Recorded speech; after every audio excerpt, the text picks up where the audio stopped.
Samir Abbasov deyir, fəlakətə yaxın bir mövsüm keçirdik. Fəlakətə yaxın yoxsa fəlakət bir mövsüm? Fəlakətə yaxın indi özü də bilir də, yəni ki, fəlakətdir də oradan da Neftçi üçün. Amma yenə də Konkret fəlakətdir də. Yəni fəlakətə yaxın necə olur? Və yaxud bu Neftçinin 28 milyonluq büdcə ilə 2024-cü il üçün açıqlanan hesabata əsasən 28 milyonluq komandanın Avrokuboklara düşə bilməməsi, ilk üçlükdə ola bilməməsi, kubokun yarışında mübarizəni dayandırması, bərbad oyun və bərbad nəticələr göstərməsi fəlakət deyilsə, nədir bəs? Ay Samir müəllim. Başqa adı var bunun? Fəlakətə yaxın yox. Statistikanı deyirsən, rezultatları deyirsən, yəni doğrudan da nəsə bir anlaşılmazlıq olsun və yaxud da nəsə düzgün bir məlumat olmasın, vurğuladığın şeylər hamısı fakt, yəni göz qabağındadır. Amma mən elə çempionatın əvvəlində də Samir müəllim də komandaya gələndə də düzdür, hansı ki deyirdi ki, özü gətirdiyi ansambl deyil. Amma inanıram ki, bax bu sözü də mən sənə deyirəm bu veriliş vasitəsilə. Gələn il. Gülməyim gəldi. Sezon başlayacaq. Samir müəllim özü istədiyi futbolçular hansıları ki, deyəcək. İcazə ver gülüm. Mən bunu istəyirəm. Amma sən gül. İndi deyirsən, gülüm icazə ver. Bilsən nəyə görə gülürəm? Deyim nəyə görə gülürəm? İmkan verməyəcək. Yox, deyim nəyə görə Nəyə gülürəm? görə? Qardaşım, bu vədləri və yaxud bu inamı ən azı Neftçi ailəsi ən azı 5 il, 6 ildir gözləyir və yaxud eşidir. Nəyin vədini? Növbəti mövsüm yaxşı olacaq. Növbəti mövsüm daha iddialı komandamız olacaq. Növbəti mövsümdə növbəti mövsüm ərəfəsində lazımsız futbolçuları göndərəcəyik. Daha yaxşı futbolçular gələcək. Nə qədər eşidiblər? Söhbət bilsən nədən gedir? Söhbət ondan gedir ki, qardaş, mən gətirirəm, tutaq ki, bir dənə baş məşqçini, hansın ki, inanıram buna. Düşdüm də. Və bu baş məşqçi gəlir mənim komandamı neçə ildən sonra gətirir, 3 il, 4 il bundan qabaq Samir müəllim çempion edir komandanı. Deyirlər ki, deməli qardaş, biz bu adama inanırıq və komandaya gətirirlər, düzdür?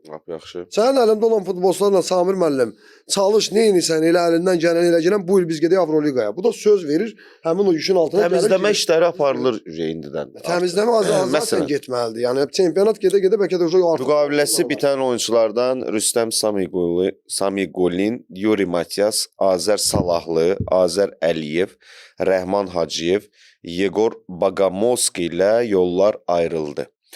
Qışda heyətə cəlb olunan Ryonosuke Ohori və Alex Fernandeşin müqaviləsində olan uzadılma maddəsində istifadə olundu. Yəni onlar hələ Neftçidə qalacaqlar. Hazırda klubla müqaviləsi başa çatan Emil Balayev, Ervin Kofi və Filip Ozoviç ilə yeni müqavilə bağlanması planlaşdırılır. Deyilənə görə Höcət Haqverdi də komandada qalacaq. Yəni onun getməsi ilə bağlı hər hansı bir informasiya yoxdur.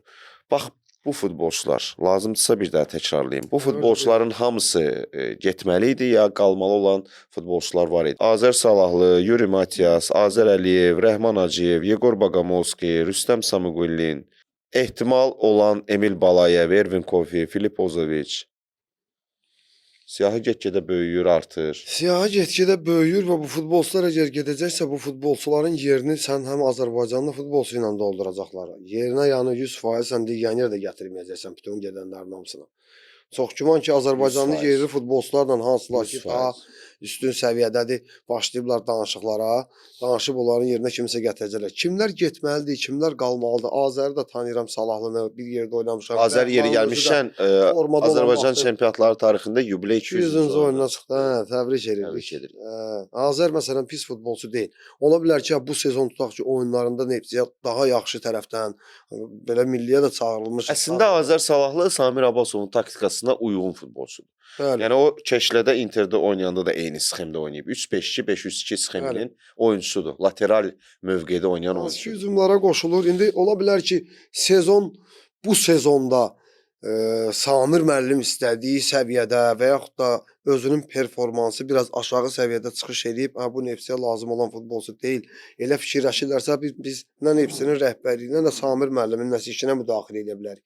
Rəhman Hacıyev hansı ki milli səviyyəsində futbolçu 10 ildən artıq Neftçidə oldu. Keşlədə olanda, Şamaxıda olanda Rəhman gəldi bizim komandaya. Onda nə qədər faydalı oldu da. Onda da gəldi komandaya 12-13 dənə gol vurduqdan uzaq məsafədən elə Cərmə petazlayırdı, zərbəsi. 30 metrdən 40 metrdən elə qoyurdu, şəppillədirdi topları. Hal-hazırda okey, bu sezonda zədələndi. Zədə eyni də ona zədəsi mane ucbatından oldu. kömək eləyə bilmədi. O demək deyil ki, Rəhmanın özü də yəni Neftçi səviyyəsində futbolçu deyil və yaxud da komandadan getməlidir. Yəni Məncə ən çox Neftçi azarkeşləri Matiasa görə sevinməlidir. ki Matias yaxşı ki çıxdı getdi.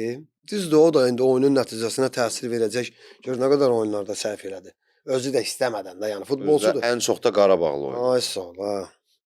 Yəni kim gedəcək, kim qalacaq? Yeri yəni gəlmişəm, ortalıqda- Azər Salahlıdan söz düşmüşkən, müqavilədə belə bir bənd var idi ki, bəlli bir oyun sayına çatsa, Aha. Neftçi ilə avtomatik müqavilə Uzadılacaq. uzadılmalı idi. Fikir verdinsə, axır turlara yaxın Azər Salahlı oynatmırdılar. Həmin o müqavilə avtomatik qüvvəyə minməsin deyə. Amma sonuncu oyun günündə Sabahla oyunda Azər Salahlı əsas 11-likdə çıxdı meydana. Bu onun 200-cü yubiley oyunu oldu və belə qənaətə gəlmək olar ki, daha sonra da artıq bilindi ki, klub tərəfindən rəsmi şəkildə açıqlanmasa da Azər Salahlı da mövsümün sonunda Neftçini tərk eləyən futbolçulardan olacaq.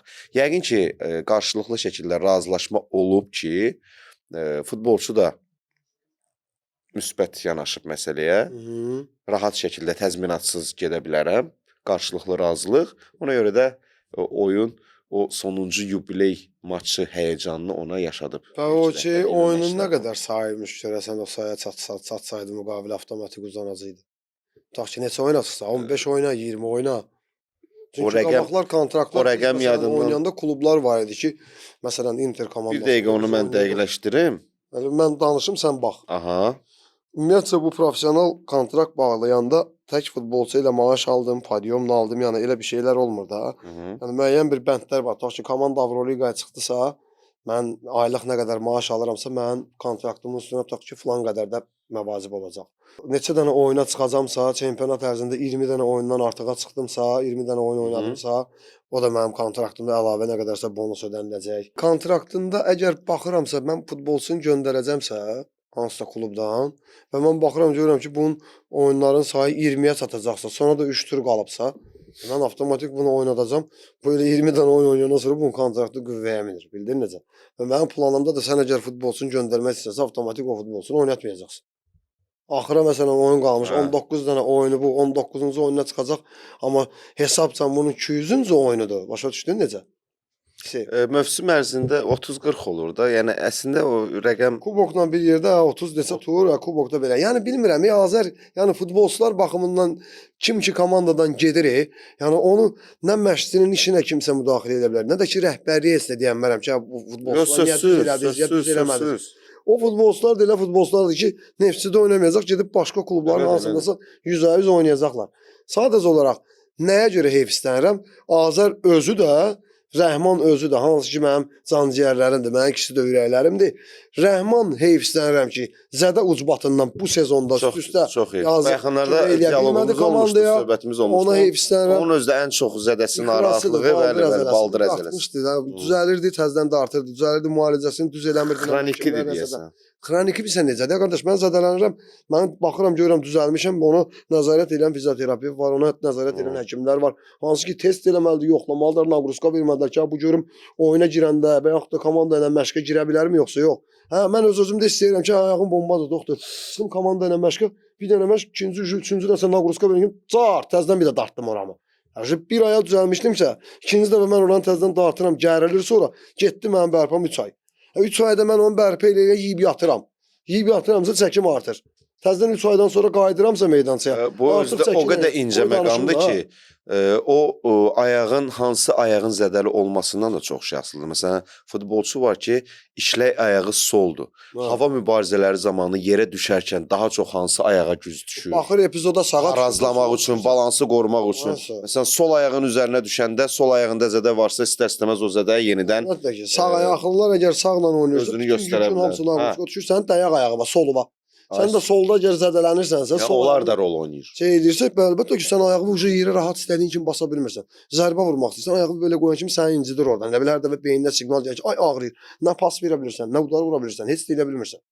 Yəni bu iki futbolçunun ikisini ona görə heyfslənirəm ki, doğrudan da bu il yəni Neftçiyə kömək eləyə bilmədilər və bu zədə ucbatından yəni komandadan bəlkə də xaric oldular. Azər düzdür oynayırdı. İndi oyunlarda da yaxşı oyunlar çıxıb doğrudan da yaxşı oyunlar olub ki, hansı ki komandaya xeyri dəyib. Amma indi yenə deyirəm, futboldur, yəni futbol transfer olunmaq, komandadan xaric olmaq, yəni bu qaçılmaz bir şey deyil. Yəni bu normal olan bir şeydir. Yəni başını yuxarı tutun və elə bir futbolçular Evet, ki, bu komandada gedib yəni özlərinə bir klub tapacaqlar yəni.